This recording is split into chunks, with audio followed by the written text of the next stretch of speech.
يحكيوا على امرأة عندها دويرة مخلفينها لها جدود، دار قديمة زمنية مهربشة ما فيها إلا بيت وحدة تسكن والبقية طايح، ساكنة فيها هي ورجلها. هاك الراجل هذاك خدمته ضعيفة، المرأة في علمها به ما يصور كل يوم إلا قوتهم تاعك النهار هذاك. واش من قوت؟ كل نهار يروح من الخدمة يجيب أخبيزة وقريط الزيتون، هاك اللي يصور. يقسم الخبزة ويقسم قرطاس الزيتون وياخذ هو شطر ويعطيها شطر ويقعدوا ياكلوا. لكن كل نهار بعد ما ياكل بايو يجي يتك على الحيط ويقول لا من عباها. تقول هي مسكينها الراجل النهار كله هو يخدم وينهات وتعب تعب شديد ومش منجم نفسه، حتى القوت ما هو شبعان بيه، وانا قاعدة مرتاحة في الدار، لا خدمة لا صنعة لا صنيع، هو اللي حقه ياكل وانا اللي ناكل يكفيني. واللي تبقى لها من بايها في الخبز والزيتون تدزه له قدامه وتقول له خوذ كمل انت. لكن هو مش حارم من فيستو لك الكل، ساعة ساعة في الشارع يشتهي طريف مشوي، يدخل شواي يعمل صحين كبدة ولا مرقاز، يشتهي المقرونة ولا الكسكسي ولا طاجين ولا حاجة، يمشي للطباخ. ساعات زاد فطيرة ولا زويز بريك ولا صحفة سحلب ولا لبلابي. يبدأ قلنا وخينا كان ساعة ساعة ياكل حويجة في الشارع ومش غاب نفسه للكل. اما الدار ما يجيب لها الا هاك الخبزة واكل قرطاس زيتون. وقالوا النساء الرجال ما فيهم شماء، وياكل هو الباي الكبير بعد اللي مرته تسخف عليه وتعطيها كل اللي تبقى من بايها، وقت اللي يقول لا من ملاها وارتاح. اي عاشوا مع بعضهم اللي قدر ربي. مرض هاك الراجل هذاك مات.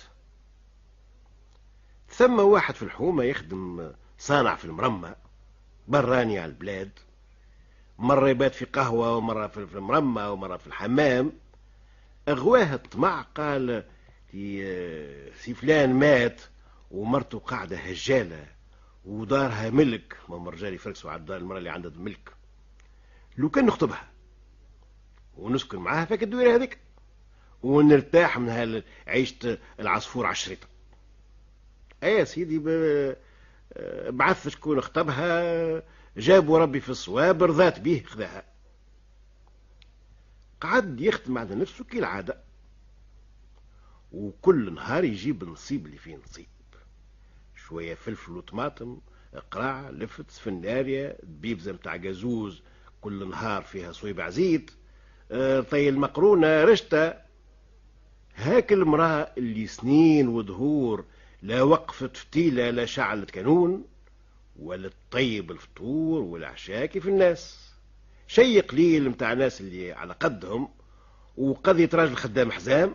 على كل حال طنجر تركب على النار وباكلة سخونة على كل حال.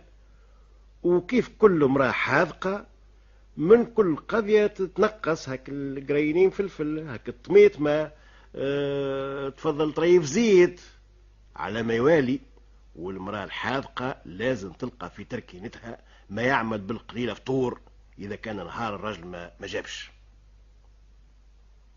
نهار مرض صبح رقد، قامت دارت في حواريها شوية منا وشوية منا وركبت طرف صدر. هو راقد في الفرش وتقاعد يتكسل، جات يده على الحيط يحس في شق في هاك الحيط هذاك، طبطب عليه هاك البقعة هذيك جاوبت. قشر هاك الشقاق هذاك، دخل يده يلقاها شقاقة مضروبة للشطر باللويس، بنت وات نابليون بوراس الكعبة تعمل 7000. جبد منهم كعبة ثنيه لويز 4 5 كعيبات. وقام لبس حوايجه وخارج. ها شبيك؟ قالته. قال لها لا شبيه لاباس، بريت والحمد لله، والفلوس ما يتبري من كل ده، خير من باش طبيب. اخرج مقابلة فندق الغلة، صرف الويز منهم، نادى الحمال وبدا هات من هذه هات من هذه هات من هذه، عباك القفة هذيك وقال لا يتبعني. وهو مروح والحمال في جرته باك القفة يتمايل كأنها متاع عرس.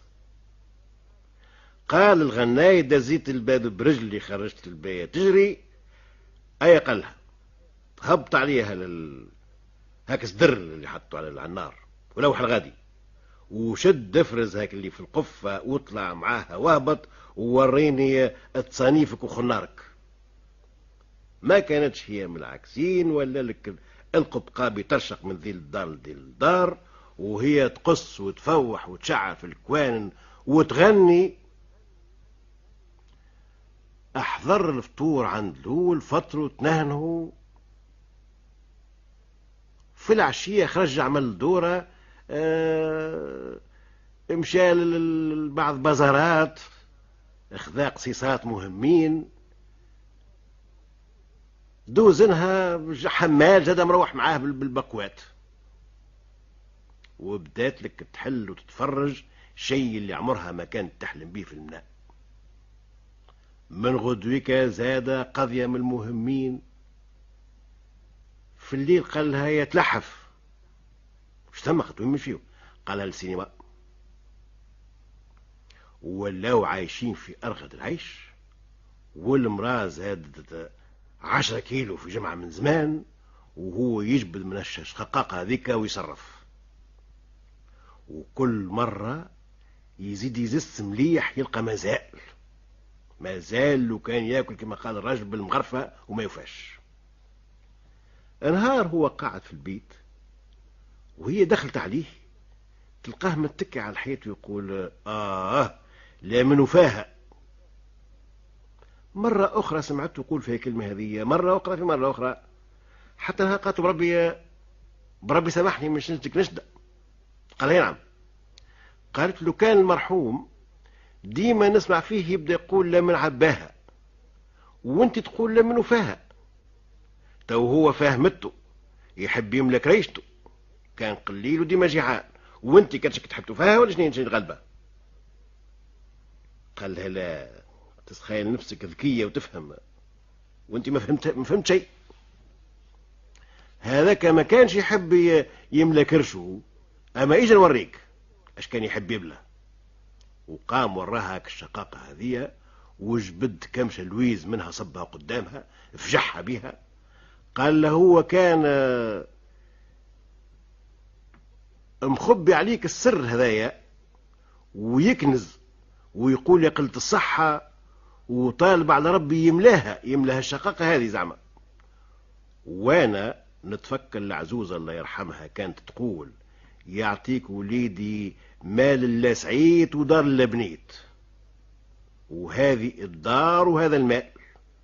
ووقت اللي دعات المرحومة كان باب العرش محلول، وراجلك الأولاني كان عساس على رزقه وحارمك وحارم نفسه، باش أنا اليوم نجي ونتمتع بيه ونمتعك انت زادا.